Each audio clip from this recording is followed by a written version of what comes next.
하나님께서 오늘 너무 예배하기에 좋은 날 주셨는데 우리 옆분들에게 한번 은혜 많이 받으십시오. 인사하십시다. 은혜 많이 받으세요. 하나님께서 우리에게 새로운 미래를 시작하게 하신 줄 믿습니다. 하나님이 오늘 우리에게 주시는 말씀은 예레미야 12장 7절에서 15절까지의 말씀인데요, 좀 많아서 구절 건너뛰고 읽습니다. 7절을 제가 먼저 읽겠습니다. 내가 내 집을 버리며 내 소유를 내던져 내 마음으로 사랑하는 것을 그 원수의 손에 넘겼나니 내 소유가 숲속의 사자같이 되어서 나를 향하여 그 소리를 내므로 내가 그를 미워하였음이로라. 많은 목자가 내 포도원을 헐며 내 목을 짓밟아서 내가 기뻐하는 땅을 황무지로 만들었도다. 그들이 이를 황폐하게 하였으므로 그 황무지가 나를 향하여 슬퍼하는도다. 온 땅이 황폐함은 이를 마음에 두는 자가 없음이로다. 파괴하는 자들이 광야의 모든 벗은 산 위에 이르렀고 여호와의 칼이 이 땅 이 끝에서 저 끝까지 삼키니 모든 육체가 평안하지 못하도다. 무리가 밀을 심어도 가시를 거두며 수고하여도 소득이 없은즉 그 소산으로 말미암아 스스로 수치를 당하리니 이는 여호와의 분노로 말미암음이니라. 내가 내 백성 이스라엘에게 기업으로 준 소유에 손을 대는 나의 모든 악한 이웃에 대하여 여호와께서 이와 같이 말씀하시니라. 보라, 내가 그들을 그 땅에서 뽑아버리겠고 유다 집을 그들 가운데서 뽑아내리라. 내가 그들을 뽑아낸 후에 내가 돌이켜 그들을 불쌍히 여겨서 각 사람을 그들의 기업으로 각 사람을 그 땅으로 다시 인도하리니. 아멘. 아멘. 얼마 전에 한 성도님에게 문자를 받았습니다. 그런데 문자를 보고 그냥 문자로 답변하면 안 되겠다라는 생각이 들어서 전화를 바로 드렸습니다.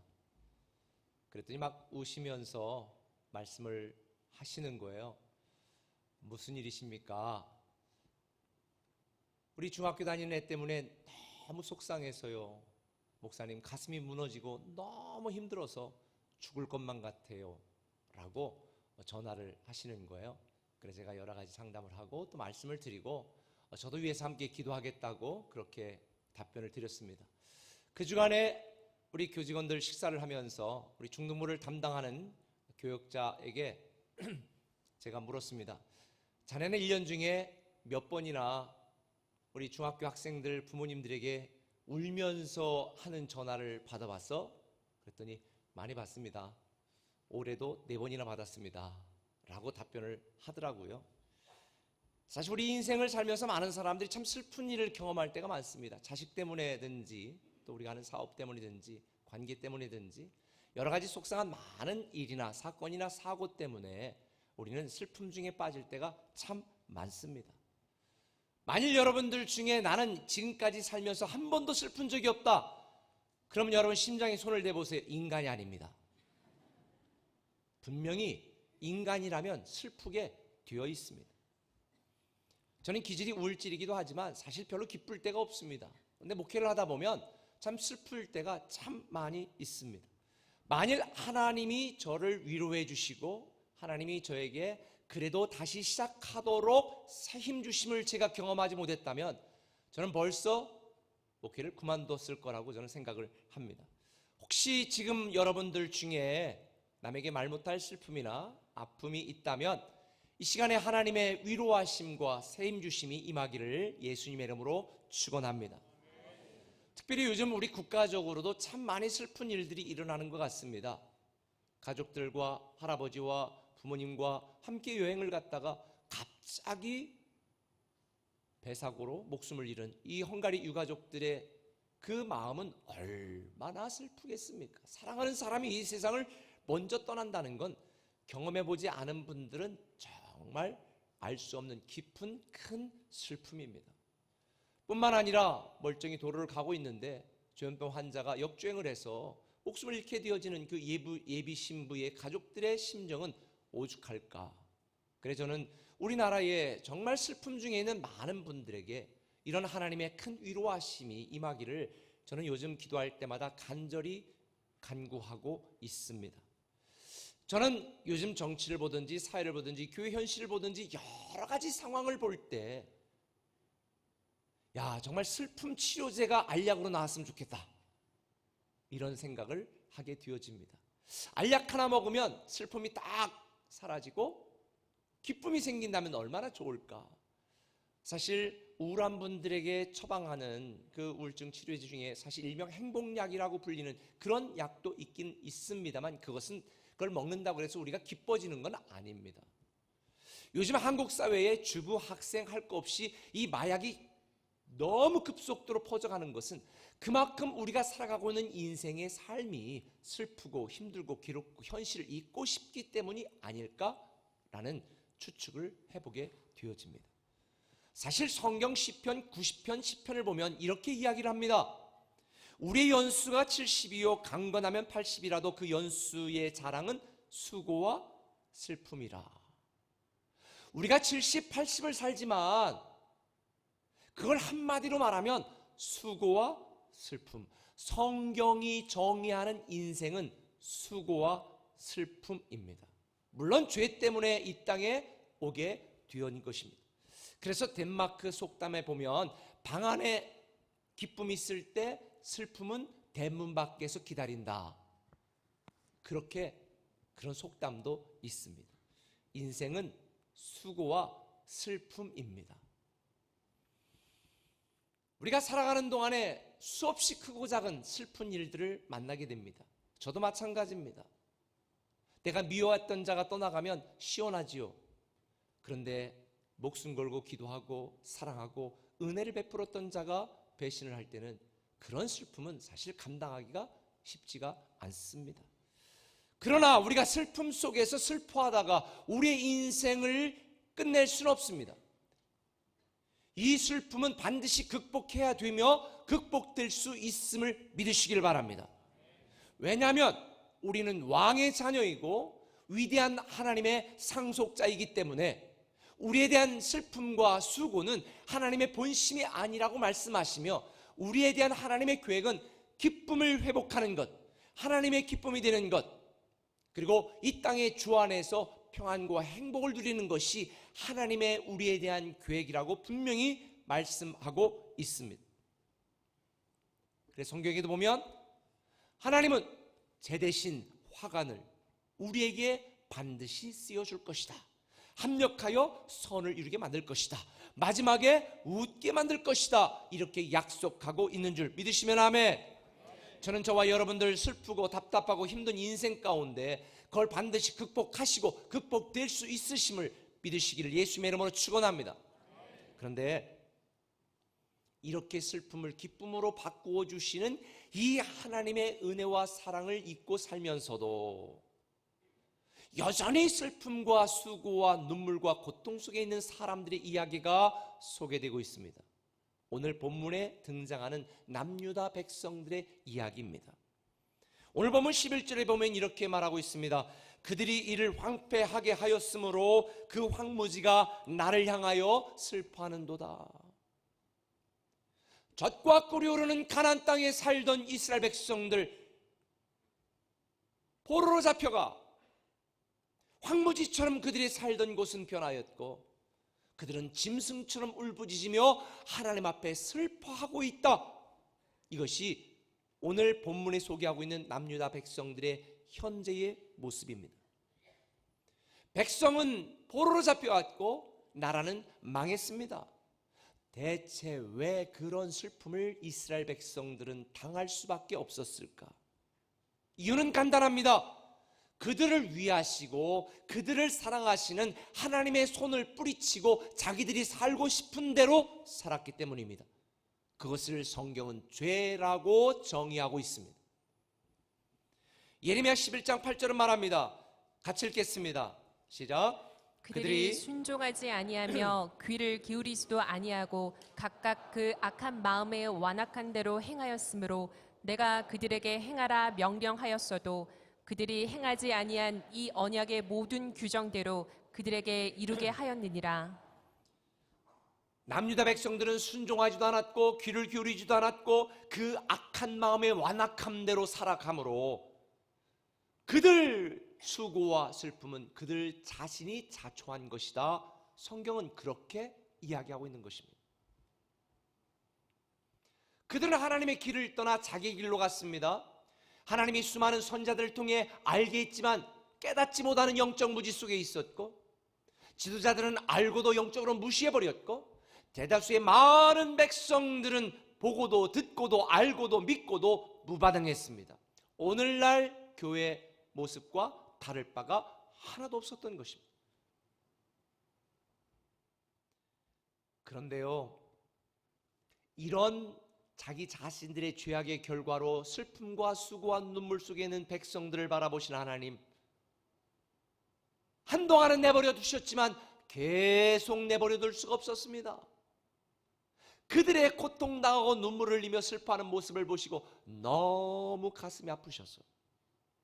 내가 다시 돌이켜 이 나라를 회복하고 내가 다시 돌이켜 너에게 구원의 길을 보여주리라. 그래서 하나님이 세상을 이처럼 사랑하사 독생자를 주셨고, 우리는 그 예수 그리스도를 믿는 믿음으로 말미암아 슬픈 인생이 기쁜 인생으로 바뀔 수 있는 기회를 얻게 된 것입니다. 사랑하는 우리 꿈의 가족 여러분, 우리가 인생을 살면서 슬픈 건 내 환경이나 내 상황 때문에, 때로는 사람 때문에 그렇다고 우리는 생각을 합니다. 물론 그런 경우들이 대부분입니다. 그러나 근본적인 이유, 근본적인 문제는 슬픔을 기쁨으로 바꿔주실 하나님과 동행하지 않았기 때문입니다. 우리가 정말로 슬퍼야 될 것은 이런 우리를 사랑하시는 하나님의 뜻대로 살지 못하는 우리의 불신앙, 우리의 연약함, 우리의 어리석음, 우리의 미련함을 가슴치며 슬퍼해야 되는 것입니다. 하나님 우리에게 회개할 수 있는 수많은 기회를 주었지만 백성들은 회개하지 않았습니다. 기회가 기회인 줄 몰랐습니다. 기회가 기회인 줄 알고도 무시했습니다. 기회가 주어졌지만 무반응했습니다. 저는 저와 여러분들이 인생을 살면서 수없이 슬픈 상황 가운데 정말로 내가 하나님의 뜻대로 살지 못하고 하나님의 사랑 안에 거하지 못하는 것을 가슴치며 슬퍼하는 여러분이 되시길 바랍니다. 그럴 때에 우리의 모든 슬픔이 기쁨으로 바뀌게 되는 줄 믿으시면 아멘. 우리가 우리 인생을 살면서 겪는 수많은 슬픔을 기쁨으로 바꾸기 위해 오늘 본문을 통해 하나님이 우리에게 주시는 깨달음은 두 가지입니다. 그 첫 번째는 이것입니다. 인생의 방향을 바꾸라는 것입니다. 한번 따라합시다. 인생의 방향을 바꾸라.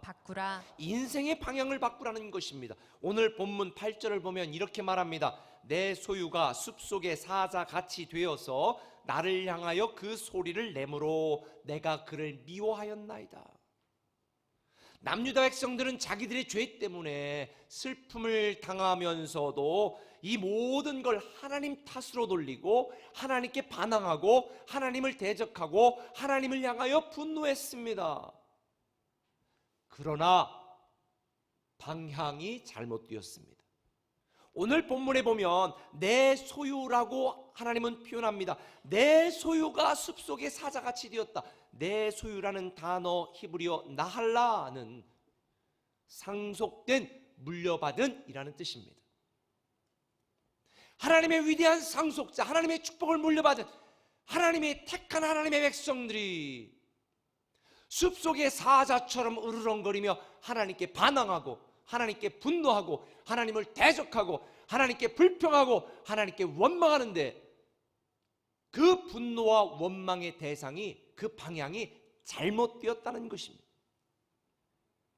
아무런 자격 없는 자에게 상속자의 축복을 주셨고 아무런 능력 없는 자에게 왕의 자녀의 권세를 주셨는데도 불구하고 남유다 백성들은 이런 하나님의 은혜를 깨닫지 못하고 오히려 어떻게 우리를 이렇게 힘들게 할 수가 있는지, 어떻게 우리를 이렇게 고통스럽게 할 수 있는지, 어떻게 우리가 이렇게 포로로 잡혀가게 내버려 두었는지 하나님을 대적하고 하나님께 반항하고 하나님께 분노하고 하나님께 불평하고 있는, 지난주에 말씀드린 것처럼 영적인 갑질을 하나님께 해대는 것입니다. 이 얼마나 어리석은 짓입니까? 오늘 이 8절을 표준 세번역 성경으로 보니까 이렇게 적나라하게 표현했습니다. 내 소유로 택한 내 백성이 내게 반항하였다. 숲속의 사자처럼 내게 으르렁거리며 덤벼들었다. 으르렁거리며 덤벼들었다. 요즘 선생님들 못하겠다면서요? 애들이 으르렁거리고 대들어서. 목사도 마찬가지입니다. 그러나 그들은 분노와 공격의 대상을 잘못 선택했습니다. 하나님을 대적하고 하나님께 분노하는 것이 아니라 자기들의 미련함, 자기들의 연약함, 자기들의 죄악에 대하여 분노하고 자기들의 죄악을 공격했어야죠. 공격 방향이 잘못되었습니다. 분노의 방향이 잘못되었습니다. 반항의 방향이 잘못되었습니다. 우리가 슬픈 인생을 기쁜 인생으로 바꾸려면 우리 인생의 방향을 바꿔야 됩니다. 내 욕심과 내 욕망을 향해 달려가던 내 인생의 방향이 하나님의 기쁨이 되고 하나님의 뜻을 따라가는 삶으로 우리 인생의 방향을 바꿔야 됩니다. 그걸 바꾸지 않으면 우리의 수고와 슬픔은 계속됩니다. 내 이기심과 내 자존심과 내 사사로운 이익을 추구하던 내 잘못된 인생의 방향을 하나님의 기쁨을 위하여 하나님의 방향을 위하여 바꿔야 됩니다. 그렇지 않으면 우리의 인생은 희망이 없습니다. 오늘 여러분들에게 분명하게 말씀드립니다. 여러분이 그동안 추구하고 있던 잘못된 인생의 방향을 바꾸시길 바랍니다. 여러분이 바라보고 있던 허망한 인생의 방향을 바꾸시길 바랍니다. 여러분이 걸어가고 있던 어긋난 인생의 방향을 바꾸시길 바랍니다. 어떤 분들은 이렇게 생각할 수도 있어요. 남유다 백성들이 게을러 터져서 꿈도 계획이 없어서 망했을 거라고. 전만해요. 성경에 보면 그들은 누구보다도 종교적인 열심이 많았던 자들입니다. 다만 인생의 방향이 하나님께로 향하지 않아서 망한 것입니다. 그들이 종교적인 열심이 없었던 것이 아닙니다. 우상을 향하여 종교적인 열심이 특심이었습니다. 하나님을 향하여 예배될 그들의 방향이, 신앙의 방향이 잘못되었습니다.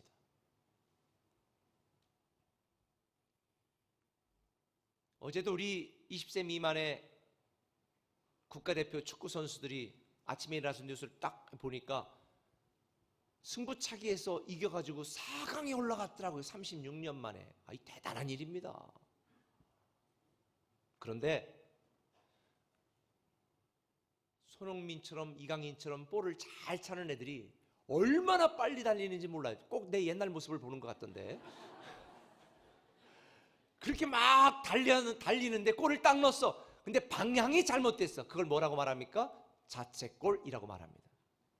아무리 빨리 달려가 골을 넣었어도 방향이 잘못됐으면 자책골입니다. 전반에 넣었던 방향으로 계속 골을 넣어보십시오. 후반에 자책골입니다. 그런데 오늘날 많은 성도들이 자책골을 넣고 있습니다. 제가 여러분에게 말씀드리죠. 속도보다 중요한 건 방향이다. 내가 가고 싶은 길로 가는 것이 아니라 하나님이 가라는 길로 가야 되는 것입니다. 내가 잘못된 길을 가던 걸 다시 돌아오는 걸 히브리어로 슈브라고 말하는데 이걸 번역하면 회개라고 번역이 됩니다. 가던 길, 잘못 가던 길을 돌아오는 것이 회개인 것입니다. 다시 말하면 회개는 인생의 방향을 바꾸는 것이지 잘못했습니다, 이게 회개가 아닙니다. 내가 가고 있던, 내가 추구하고 있던 인생의 방향 자체를 바꾸는 것이 회개입니다. 성경에 보면 우리가 잘 아는 물고기 뱃속에 들어갔다 나온 요나 이야기, 요나의 이야기의 핵심은 요나가 물고기 뱃속에 들어갔다가 3일 만에 살았다, 이게 중요한 것이 아니고 아수르 민족들이 얼마나 잔인했는지 요즘 IS 했던 짓거리하고 똑같아요. 막 임신한 여자들 배를 갈라가지고 태아를 꺼내가지고 막 걸어놓고 별짓을 다, 말로 형용할 수 없는 온갖 잔인한 짓을 다 했던 것이 아수르. 그러니까 아수르의 수도가 니느웨인데, 아니 자기 민족을 망하게 한 그 수도에 가서 회개를 말하라니 요나가 하겠습니까? 저 같아도 안 해요. 그런데 이 아수르 니느웨에 있는 백성들조차 요나가 마음을 돌이켜 하나님의 뜻을, 하나님의 말씀을 전하고 그들이 돌이켰을 때에 하나님은 그들을 구원시켜 주셨다. 요나서 1장 10절은 말합니다. 하나님이 그들이 행한 것 곧 그 악한 길에서 돌이켜 떠난 것을 보시고 하나님이 뜻을 돌이키사 그들에게 내리라고 말씀하신 재앙을 내리지 아니하셨다. 아무리 악한 민족이라 할지라도 뜻을 돌이켜 가던 길을 돌이켜 인생의 방향을 바꿀 때 하나님도 뜻을 돌이켜 멸망시키지 않았다. 저는 여러분들이 오늘 회개하시길 바랍니다. 여러분들이 추구하고 걸어가고 바라보던 방향이 잘못되었다면 바꾸시길 바랍니다. 카일 아이들먼이라고 하는 사람이 쓴 책 은혜가 더 크다라는 책에 보면 이런 내용이 있습니다. 하나님은 우리를 용서해 주신다. 우리가 용서받기 위해 필요한 대가도 다 치러주셨다. 하지만 하나님과 화해하려면 우리가 회개해야 된다. 저도 회개하면 용서합니다. 하나님도 회개하면 용서해 주십니다. 지금 여러분 어떤 방향으로 가고 있습니까? 하나님이 기뻐하시는 방향으로, 하나님이 기대하시는 방향으로 여러분의 인생의 방향을 바꿔야 됩니다. 그래야 슬픈 인생이 기쁜 인생으로 바뀌게 되어 있는 거예요. 이사야 40장에 나오는 것처럼 여호와를 앙망하며 그 영혼의 방향이 하나님을 향하고 위를 향한 자들에게는 어떤 태산이 가로막아도 독수리가 날개를 치며 올라감 같은 새로운 능력과 힘과 능력을 소유하게 되는 줄 믿으시면 아멘. 절망이 있는 곳을 향해 가지 마시고 여러분 희망이 있는 곳을 향해 가시길 바랍니다. 파멸이 있는 곳을 향해 가지 마시고 행복 있는 곳을 향해 가시길 바랍니다. 여러분이 잘못된 인생의 방향을 바꿔 회개하고 하나님을 향하여 다시 나아가게 된다면 우리가 이 땅을 살면서 겪을 수밖에 없던 수많은 수고와 슬픔의 현장 가운데서도 하나님은 다시 새로운 기쁨과 회복의 은혜를 우리에게 주실 줄 믿습니다. 한 걸음 더 나가서 여러분에게 말씀드립니다. 한번 따라 합시다.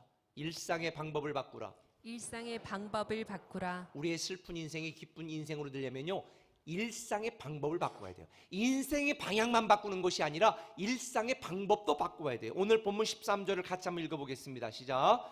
우리가 밀을 심어도 가시를 거두며 수고하여도 소득이 없은즉 그 소산으로 말미암아 스스로 수치를 당하리니 이는 여호와의 분노로 말미암음이니라. 밀을 심어도 가시를 거두고 수고해도 소득이 없다. 그래요, 인생은 수고해도 소득이 없는 게 인생입니다. 예수 믿기 전에는 아무리 노력하고 수고해도 소득이 없어요. 가시밖에 얻지 못합니다. 그런데 우리가 예수 믿고 난 뒤에 축복은 뭐냐? 우리가 수고한 대로 심는 대로 하나님이 풍성하게 거두게 하시는 것. 할렐루야. 하나님을 떠난 남유다 백성들은요, 아무런 소득이 없었어요. 왜? 성경에 있는 것처럼 하나님을 떠나서는 아무것도 할 수 없는 것이 하나님이 택한 사람들의 삶의 방식이기 때문에. 여러분은 여러분이 수고한 대로 다 누리고 있습니까? 제가 볼 땐 그렇지 않은 경우가 대부분입니다. 어떻게 하면 우리가 이 슬픈 인생을 기쁜 인생으로 바꿀 수 있을까? 우리가 살아가는 일상의 방법을 바꿔야 됩니다. 게리 콜린스가 말한 것처럼 습관이 가치관입니다. 오늘의 내 사는 방법이 여러분의 미래 결과를 결정하는 것입니다. 오늘 내가 어떻게 신앙생활 하느냐에 따라서 내일 내가 어떤 하나님의 축복을 받게 되느냐가 결정되게 되는 것입니다. 사실 우리가 매일 반복되는 일상의 삶이지만 이 반복되는 일상의 삶이 너무 중요한 이유가 바로 여기에 있습니다. 왜? 오늘 일상에 살아가는 삶의 방법이 여러분의 믿음입니다. 지난 한 주 동안 여러분이 살았던 일상의 습관과 삶이 여러분의 믿음의 수준입니다. 교회 와서 뭐 찬양을 멋지게 하고 헌금을 얼마나 하고 어떤 직책을 하지 않는지 하나도 중요하지 않아요. 지난 일주일 동안 여러분이 살아온 일상의 삶이 여러분의 믿음의 수준입니다. 교회에서는 아무리 교인들이 존경하는 직분을 갖고 있고 가르치는 리더를 할지라도 보이지 않는 곳에서 전혀 그렇게 살지 않는다면 그 사람의 믿음의 수준은 일상의 삶의 수준을 뛰어넘을 수가 없는 것입니다. 그래서 우리는 하나님 없이 노력하여 아무 소득이 없는 삶을 살 것인가, 아니면 하나님 안에 남아 하나님과 동행하며 하나님 뜻대로 살아가는 우리 일상의 삶의 방법을 바꿈으로 하나님의 놀라운 축복을 누리고 기쁜 인생을 살아갈 것인지는 여러분이 결정해야 될 일입니다. 성경은 분명히 말합니다. 너희는 하나님을 떠나서 아무것도 할 수 없는 존재다. 예레미야 선지자는 이스라엘 백성들이 큰 슬픔을 당한 것에 대하여 이렇게 이야기합니다. 예레미야 17장 13절 같이 읽습니다. 이스라엘의 소망이신 여호와여, 무릇 주를 버리는 자는 다 수치를 당할 것이라. 무릇 여호와를 떠나는 자는 흙에 기록이 되오리니 이는 생수의 근원이신 여호와를 버림이니이다. 뭐의 근원이신? 생수의 근원이신 하나님을 버린 일상의 삶의 결과로 그들은 망하게 된 것입니다. 인생의 방향만 바꾼다고 되는 것이 아니라 일상에 살아가는 방법도 바꿔야 됩니다. 다시 말하면 우리가 살아가는 삶에 매일 의미 없이 반복되는 더러운 습관, 죄악된 습관을 거룩한 습관, 영적인 습관으로 바꾸지 않으면 우리의 내일에 하나님의 축복은 누릴 수 없다는 이야기입니다. 오늘 여러분에게 강력히 말씀을 드립니다. 일상에 살아가는 방법을 바꾸시길 바랍니다. 영적인 습관을 새롭게 만드시길 바랍니다. 찬양하는 마음을 새롭게 하시길 바랍니다. 기도하는 방법도 바꾸시길 바랍니다. 제가 말했습니다. 근원을 바꾸는 기도, 순서를 바꾸는 기도라고. 헌신하는 태도도 바꿔야 됩니다. 말로 헌신하지 마세요. 묵묵히 행동으로 헌신하시길 바랍니다. 우리의 영적인 습관, 신앙의 일상의 습관을 바꾸지 않으면 우리의 인생은 바뀌지 않아요. 그래서 우리는 거룩한 습관, 영적인 습관을 만들기 위하여 부단히 노력해야 되는 거예요. 그래서 성경은 경건의 연습을 하라고 말하는 거예요. 어떤 분들은 저에게 안 목사님 원래 머리가 좋죠. 저 머리 나쁘다니까요. 제가 얼마나 노력을 하는데. 요즘 한참 뜨는 축구 선수, 저 옛날처럼 뛰는 선수가 있다고 그랬잖아요. 손흥민이라고. 근데 그 친구가 지금 몸값이 얼마냐면 1,600억. 몸값이 별로 안 가. 2,000억도 안 가네. 그냥 1,600억 정도. 근데 그 손흥민의 가치에 대하여 분석한 기사를 보았더니 그는 8살 때부터 16살 때까지 하루 6시간 동안 기본기만 연습을 해야 돼. 기본기만. 그리고 왼발과 오른발을 가리지 않고 하루 1,000개씩 슈팅 연습을 계속 해왔대. 줄넘기 2단 줄넘기를 수천 번씩 하루에 빠지지 않고. 프로에 입단하고서도 지금까지 하루에 슈팅을 300개씩 거의 거르지 않았대요. 세상에. 얘는 내가 가르쳐주지 않았는데 어떻게 나를 닮았는지 모르겠어요.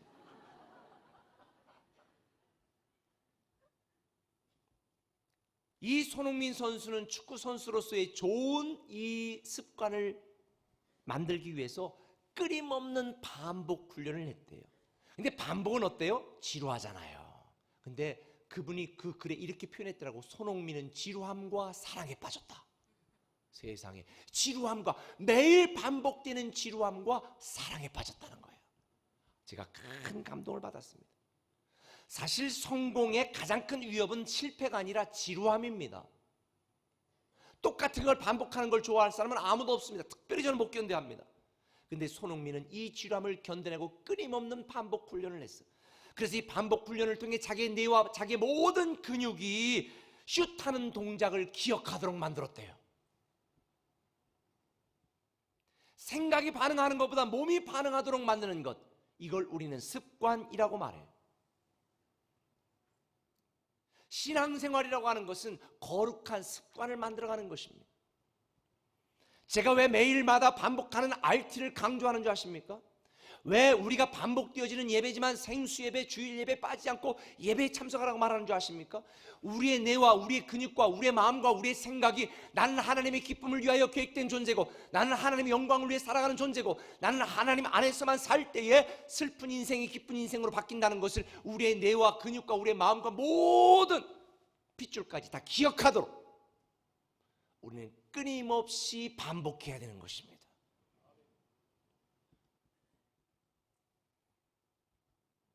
그래서 제가 부활절 때는 40일의 기도행진을 했는데 올 가을에는 100일로 늘릴까 지금 생각하고 있어요. 끊임없는 반복.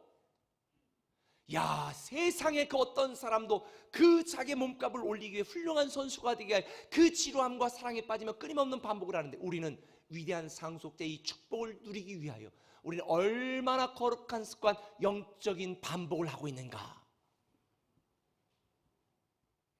사실은 주님도 습관을 쫓아 기도하셨다고 그러잖아요. 이 습관의 사전적인 정의는 알다시피 어떤 시점에는 의식적으로 결정하지만 얼마 후에는 생각조차 하지 않으면서 거의 매일 반복되어지는 행위가 습관입니다. 이스라엘 백성들이 망한 결정적인 이유가 뭔지 아세요? 죄악된 습관 때문에 그렇습니다. 제 얘기가 아닙니다. 예레미야 22장 21절에 보면 이렇게 말합니다. 같이 읽겠습니다. 내가 평안할 평안하다. 때 내가 내게 말하였으나 내 말이 나는 듣지 아니하리라 하였나니 내가 어려서부터 내 목소리를 청종하지 아니함이 내 습관이라. 어려서부터 싸가지가 없었어. 하나님의 말씀을 듣지를 않았어. 그게 습관이 된 거야. 여러분의 자녀들을 어릴 때부터 교회학교 다니고 성경 읽게 하고 어릴 때부터 11조 하게 하고 어릴 때부터 주일 빠지는 것을 두려워하게 만드는 이 어릴 때부터 거룩한 습관을 넣어줘야 그 아이들이 하나님 안에 축복을 받습니다. 아이들 망치는 건 누가 망치는 줄 아세요? 부모가 망치는. 야야, 오늘 빠져도 괜찮아, 같이 놀러 갔다 오면 돼. 야, 시험 끝나고 하지 뭐하러 그거 하냐? 아이들의 영혼을 누가 파괴해요? 부모가 파괴해요. 지금 여러분들 인생 속에, 아니 신앙생활 속에 계속 반복되는 게 무엇입니까? 죄악을 반복하고 있습니까? 거룩함을 반복하고 있습니까? 여러분의 생각을 거룩한 생각으로, 여러분의 일상의 방법, 습관을 거룩한 방법과 습관으로 바꾸시기를 예수님의 이름으로 축원합니다. 그래서 하나님께서는 신명기 11장 18절에도 보면 내 미간에도 써서 붙이고 문지방에도 써서 붙이고 문 앞에도 써서 붙이고, 그래가지고 들어올 때 나갈 때마다 하나님의 말씀대로 살아가는 훈련, 반복되는 훈련을 하라 말하는 거예요. 저는 우리 꿈의 가족들이 신앙의 습관을 거룩한 습관으로, 아름다운 습관으로 바꾸시기를 예수님의 이름으로 부탁을 드립니다. 예배 늦게 오는 습관도 좀 고쳐주세요. 다음 주부터. 나는 우리 지휘자 집사님이 참 성격이 너무 좋다 생각이 들어. 아니, 우리가 기도할 때는 잠시 못 들어오도록 막잖아요. 찬양대 하는데 찬양대가 딱 앉아가지고 숨죽이고 딱 있을 때 같이 하나님께 영광을 딱 돌려야 되는데 찬양하고 있는데 막 들어오는 분들이 엄청 많아. 너무 속상해. 솔직히 나 같으면 안 한다고 할 텐데 어떻게 하신다고 하는지 몰라.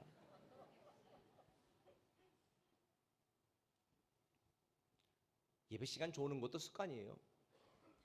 혹시 나는 아니요, 습관이 아니야, 난 병이요, 그런 분들은 다음 주부터 제가 바늘을 하나씩 안내석에다 준비해 놓을게.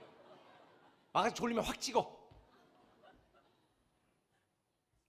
헌신하는 것도 습관이에요.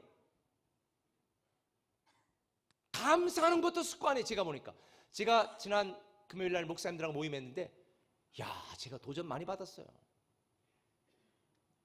자기네 교회는 매번 10%씩 늘려가자 그래. 지금 거의 전 교인의 50%가 매주일 감사한다네. 감사금을 어떻게 그렇게 할 수 있어? 처음에는 저도요, 그냥 10%만 하자 그랬어요. 우리 교회는 10%만이라도 매주일 감사했으면 좋겠다. 얼마나 감사하냐, 범사 감사라고 그랬는데, 그리고 매년마다 10%씩 늘려가는데 지금 50% 이상의 성도들이 감사를 한대요. 세상에. 제가 도전받아서, 저는 그런데 간이 작아서, 저는 우리 꿈의 교회 공동체가 올해는 한 20% 정도는 그래도 매주 하나님께 그 주의 감사를 기억하며 범사의 감사를 하나님의 말씀대로 감사가 넘치는 여러분이 되었으면 좋겠습니다. 저도 도전받았습니다. 매년 10%씩 늘려가 앞으로 10년 뒤에 우리의 전 모든 성도들이 매주마다 하나님 앞에 감사할 수 있다면 대박이다. 슬픈 인생이 기쁨 인생으로 바뀌게 되어지고 이 세상에 놀라운 그리스도의 영향력을 끼치는 영적 공동체가 될 것이라고 믿습니다. 물론 이런 영적 훈련이 힘들거나 지칠 수도 있어요. 꼭 이렇게까지 믿어야 되나? 꼭 이렇게까지 섬겨야 되나? 신앙생활이 힘들고 어렵다고 느껴질 때가 있습니다. 그런데요, 이 영적 성숙과 영적인 성장은 일상의 방법을 바꾸고 일상의 습관이 변해야만 가능한 거예요. 표준 세번역으로 히브리서 12장 11절 말씀을 한번 읽어볼까요? 같이 읽습니다. 시작. 모든 훈련은 그 당시에는 즐거움이 아니라 괴로움으로 생각됐지만 나중에는 이것으로 연단받은 사람에게 의로움이 깃든 평화로운 열매를 맺게 합니다. 할렐루야. 서두에서 말씀드린 것처럼 우리가 인생을 살아가면서 슬픈 일이 참 많습니다. 저는 제 인생에서 작년이 가장 슬펐고 또 올해도 많은 슬픈 일들이 있지만 그러나 저는 굴하지 않습니다.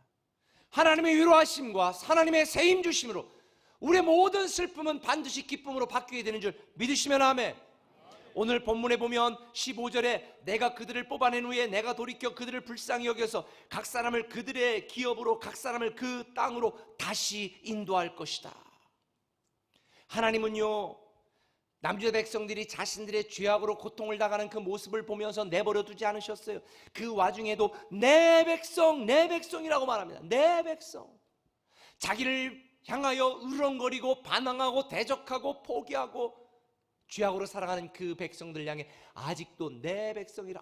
저는 이렇게 못할 것 같은데 하나님은 내 백성이라고 말씀하시고 내가 다시 회복시키시고 다시 돌아가게 하고 다시 기쁨을 누리게 할 거라고 약속하고 있으니 저는 저와 여러분들이 인생의 방향을 바꾸고 일상의 방법을 바꿔서 정말 하나님의 기쁨이 되시기를 예수님의 이름으로 축원합니다. 제너럴 일렉트릭 그 회사의 전설적인 기업가였던 잭 웰치가 이렇게 얘기했습니다. Change before you have to. 변화해라. 억지로 변화해야 될 상황이 오기 전에. 미련한 자는 다른 사람에 의하여 변화를 당합니다. 지혜로운 사람은 자기가 주도적으로 변화를 시작합니다. 선택은 여러분의 몫입니다. 저는 여러분들이 세상에 의하여 환경에 의하여 하나님의 강권하심에 의하여 억지로 변화를 당하는 존재, 어리석은 존재가 아니라 주도적으로 믿음으로 희망으로 비전으로 변화되어서 이 놀라운 하나님의 위대한 상속자의 축복을 누리시기를 예수님의 이름으로 축원합니다. 기도하겠습니다.